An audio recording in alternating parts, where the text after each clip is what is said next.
पहले तो ये बता दो कि आज की कहानी का नाम है बारिश की वो रात, जो मुंबई चैप्टर का है। तो मुझे लग रहा है इसका पार्ट 2 भी आएगा जब इन्होंने चैप्टर में लिखा हुआ। बारिश की वो रात।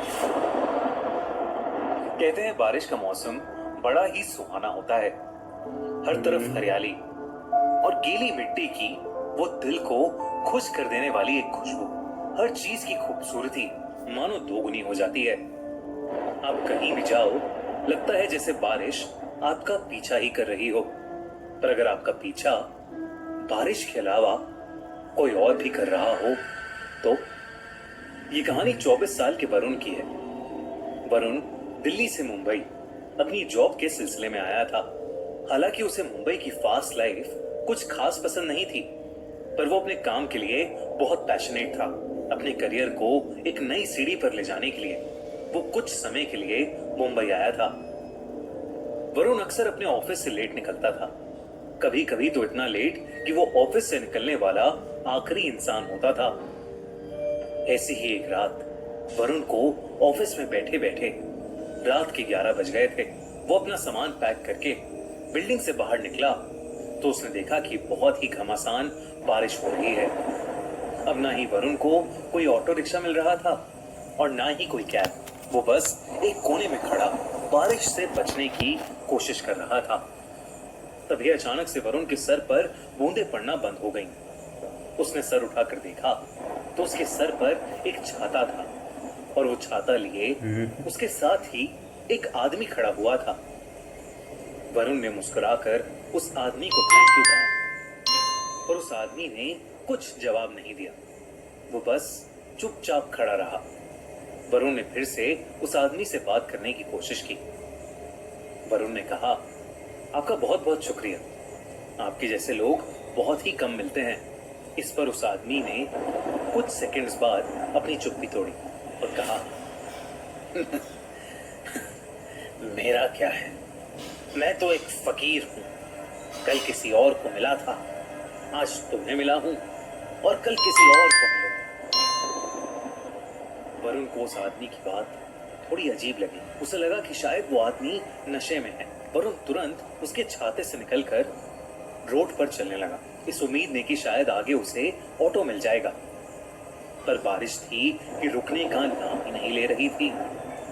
बारिश में चलते चलते वरुण के पैर जैसे ही जमीन पर पड़ रहे थे तो एक आवाज आ रही थी, छपा। पर कुछ दूर चलते ही वरुण ने नोटिस किया कि वो आवाज अब 2 बार आने लगी थी।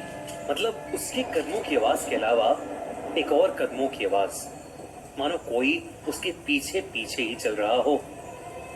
वरुण ने मुड़कर पीछे देखा तो उसके पीछे कोई भी नहीं था।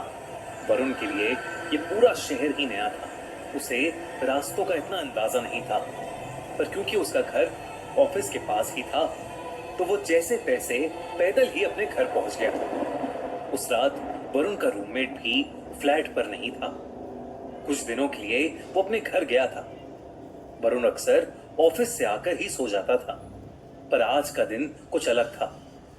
बिस्तर पर लेटा हुआ वरुण सोने की जितनी भी कोशिश करता, उसे नींद आने का नाम ही नहीं ले रही थी। उसका फ्लैट बिल्डिंग के 6th फ्लोर पर था और बाहर चल रही तेज हवा और बारिश से उसके कमरे में लगी खिड़की जोर जोर से बज रही थी। आसमान में जोरों की बिजली भी कड़क रही थी। ऐसा लग रहा था कि कभी भी कोई बादल फट जाएगा। और इसी शोर की वजह से उसके लिए पूरा माहौल बहुत ही डरावना हो गया था।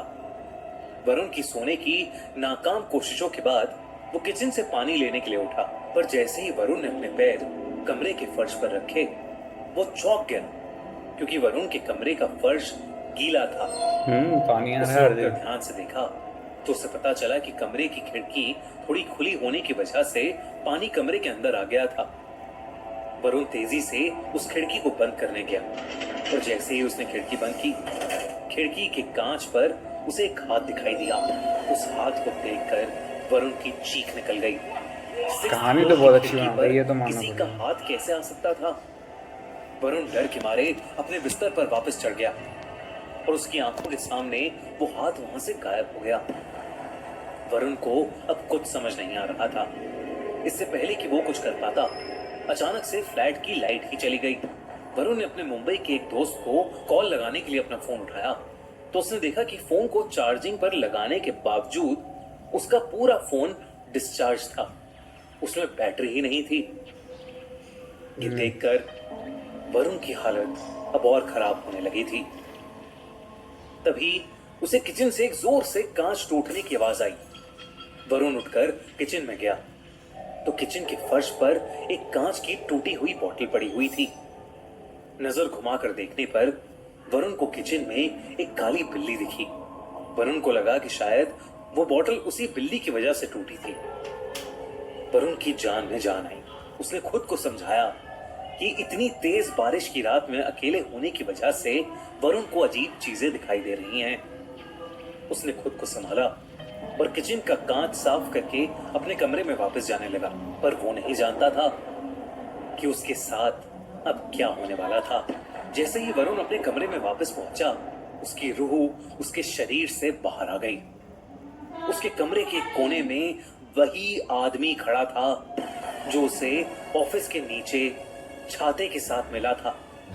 वो आदमी बस वहां चुपचाप खड़ा हुआ था और उसके पूरे शरीर से पानी बह रहा था। बिजली कड़कने पर वरुण को उस आदमी का पूरा शरीर दिखा। उसकी चमड़ी पूरी तरह से नीली पड़ी थी। वरुण उसे देखकर सुन पड़ गया था। उसके मुंह से आवाज ही नहीं निकल रही थी। तभी उस आदमी ने अपनी चुप्पी तोड़ी और वरुण से कहा, मैं तो बस मदद करना चाहता था, पर मेरे साथ ऐसा क्यों हुआ? वरुण को कुछ भी समझ नहीं आ रहा था। इससे पहले कि वो कुछ बोलता, बहुत जोर से बिजली कड़की और वो आदमी अचानक से वरुण के बहुत करीब आ गया। उसका चेहरा बेहद डरावना था। अचानक उस आदमी का शरीर फूलने लगा, जैसे मानो उसके शरीर के अंदर कुछ भरा हुआ हो। तभी एकदम से वरुण के कमरे में पानी भरने लगा। चारों तरफ पानी ही पानी था। इससे पहले कि वरुण कुछ कर पाता, वो पानी में डूबने लगा। वरुण को सांस ही नहीं आ रही थी और वो पानी में डूबता जा रहा था। अगली सुबह जब वरुण का रूममेट घर आया तो उसने वरुण को फर्श पर गिरा हुआ पाया। उसने जैसे तैसे वरुण को उठाने की कोशिश की तो वरुण के मुंह से बहुत सारा पानी निकला, जैसे उसे किसी ने समुंदर से निकाला हो। वरुण होश में आया और उसने अपने रूममेट को पूरी बात बताई। जब वो डूब रहा था तो वरुण को एक सपना आया, मानो वो उस आदमी की जिंदगी को देख पा रहा था। उसने देखा कि एक ऐसी ही रात जब बहुत बारिश हो रही थी, वो आदमी ऑफिस से अपने घर जा रहा था। बारिश इतनी तेज थी कि जगह जगह पर बहुत पानी भर गया था। वो आदमी ऑफिस के नीचे खड़ा ऑटो ढूंढ रहा था। तभी उसके पास आकर एक औरत खड़ी हो गई। कुछ देर बाद उस औरत को लेने एक गाड़ी वहां पर आई, पर गाड़ी में बैठते समय उस आदमी ने देखा कि उस औरत का दुपट्टा गाड़ी के दरवाजे से बाहर निकल रहा था। बस उस औरत को यही बताने के लिए वो आदमी उस गाड़ी के पीछे तेजी से गया और उसका पैर एक बहुत ही गहरे गड्ढे में पड़ गया। वो गड्ढा इतना गहरा था कि वो आदमी उसके अंदर डूबने लगा और इससे पहले कि कोई उसे बचा पाता, उसके लंग्स में पानी भर गया था और उसकी वहीं मौत हो गई। जब वरुण ने अपने ऑफिस के एरिया के पास जाकर लोगों से, ये बात तो बिल्कुल सही है। जब हमारे यहाँ भी ऐसे होता है, जब बारिश वारिश का पानी भर जाता है तो फिर बहुत सारे एक्सीडेंट ज़्यादा होते हैं उस समय। लेकिन क्या करें, काम जिसका है वो काम नहीं करेगा तो हम तो कर नहीं सकते। इस बारे में पूछा तो उसे पता चला कि कुछ साल पहले एक पतला बूढ़ा आदमी वहीं बारिश में गड्ढे में मर गया था। ये सुनकर वरुण का दिल दहल बेचारा गया वो था। मदद करने गया, उस पर कल नुकसान रात हो गया। उसकी मुलाकात जिस आदमी से हुई थी वो वाकई उसी बूढ़े आदमी की आत्मा थी। वरुण ने अगले ही दिन अपनी फ्लाइट बुक की और वापस अपने घर दिल्ली चला गया। उस दिन के बाद से वरुण को वो इंसान कभी नहीं दिखा। लेकिन आज भी तेज बारिश होते ही वरुण घबराहट के मारे कपकपाने लगता है। अगर आपको थोड़ी सी भी अगर वीडियो पसंद आती है तो प्लीज़ मुझे सब्सक्राइब कर लीजिए और लाइक कर दीजिए प्लीज़। तो आज के लिए इतना ही। आगे मैं देखूंगा कि मैं वीडियो डालूंगा कि नहीं। ये वीडियो तो मैं डालूंगा, कोशिश करूँगा डालने की। तो मैं तो अपना काम करूँगा या आप अपना काम करिए। आपका काम है सब्सक्राइब करना और लाइक करना।